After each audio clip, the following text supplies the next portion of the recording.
Not good. Time for a fun new segment. We're calling it Big Deal or No Big Deal. We'll start with Patrick Mahomes. Patrick Mahomes has a sparkling 10-0 career record in the month of September. So let's take a look. Chiefs start the season with the Browns, the Ravens, and the Chargers this year. It's not that easy. But Brandon, Patrick Mahomes being undefeated in September this season, big deal or no big deal? No big deal. Everything has to fall. And then you look at this year, you said it, the Cleveland Browns. That's your team, Nick. You got Baker Mayfield. You like this team. This is going to be the year that it's going to be a tough September for the Kansas City Chiefs. And then you have the Baltimore Ravens, and the biggest question mark there is, can this offense ascend? What are we going to do with the passing game? What are we going to do there? If they can ascend and if they go to the next level, then it could be scary, not only for the Chiefs, but for so many other people in the National Football League. And then Justin Herbert, week 3. Week 2 last year, you guys had to go to overtime, and Butker hit a 58-yarder to win it. So this is going to be an interesting September for Patty Mahomes and the Kansas City Chiefs, and also Nick James Wright.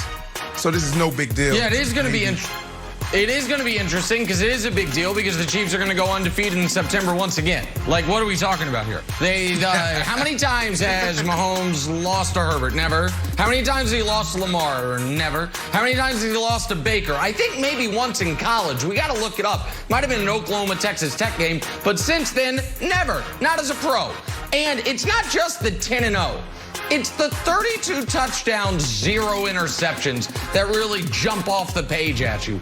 I am delighted the schedule makers gave the Chiefs the toughest part of their schedule right in the beginning of it, because it guarantees the Chiefs get the tiebreaker against the Browns, the tiebreaker against the Ravens, start in the division 1-0. So I love it. It's a big deal, much like Andy Reid off a bye in the regular season. Some of these numbers, the sample size is getting greater and greater and greater to where you have to believe it. So Wilds, I say this is absolutely a big deal, and if I'm the Browns or the Ravens particularly, I'm none too pleased with the schedule makers putting us week 1 and 2 against Kansas City. See, I would like playing Kansas City because I want to be tested right off the bat. And here's what you guys need to do. If you're playing the Kansas City Chiefs, do what Todd Bowles did.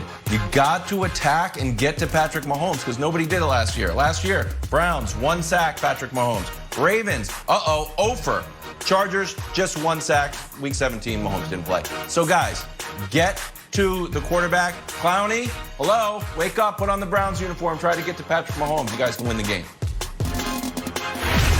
Wilds with the big deal. All right, let's head to the AFC North. So the aforementioned Cleveland Browns set to play the Ravens twice in a matter of 3 weeks with their bye week in between.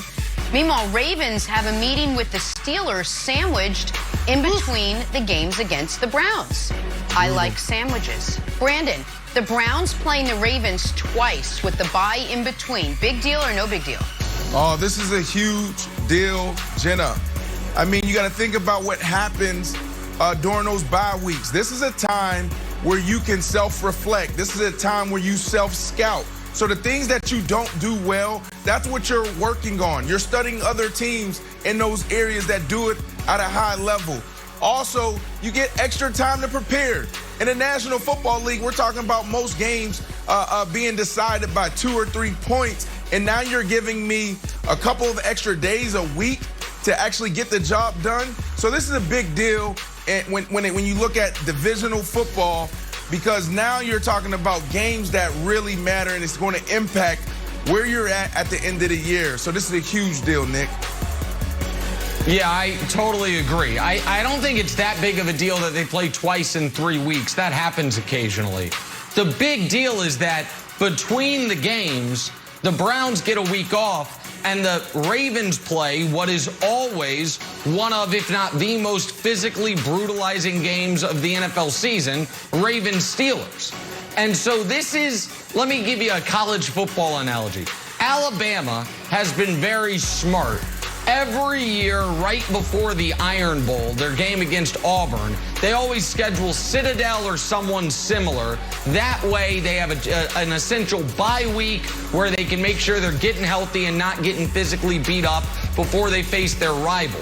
The fact that between the two Browns games, the Ravens have to deal with that Steelers defense is a huge deal. And the fact that the Browns, and not only do they not have to deal with the Steelers defense, they get a week off to, as Brandon said, self-scout and correct or change the things they need to change from the first matchup.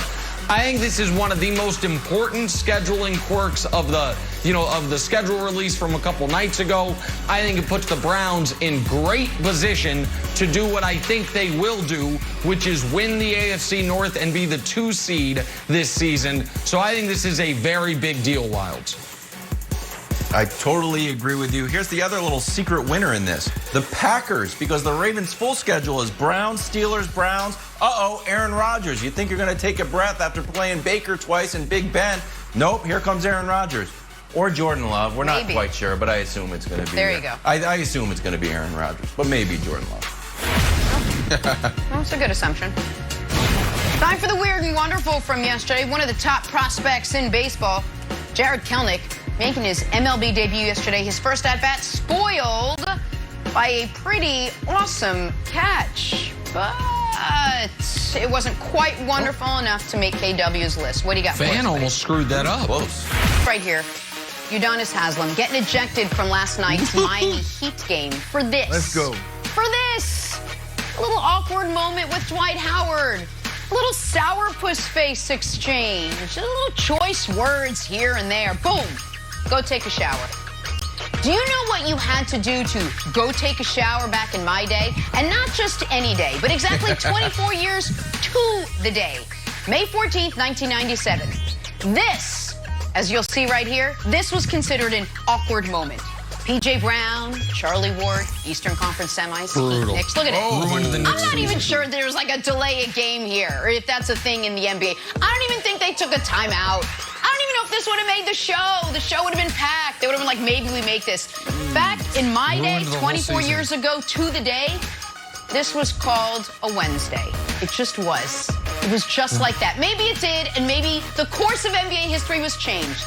But as far as my butt first goes, this was just called a Wednesday, you guys. We've come a long way.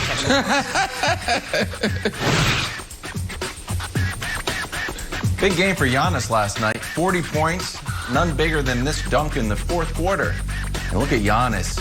Has a big flex and a real intimidating move as they head towards the playoffs. He followed it up with what our producers are calling hilarious trolls himself. Agree to disagree. Giannis. I almost pooped.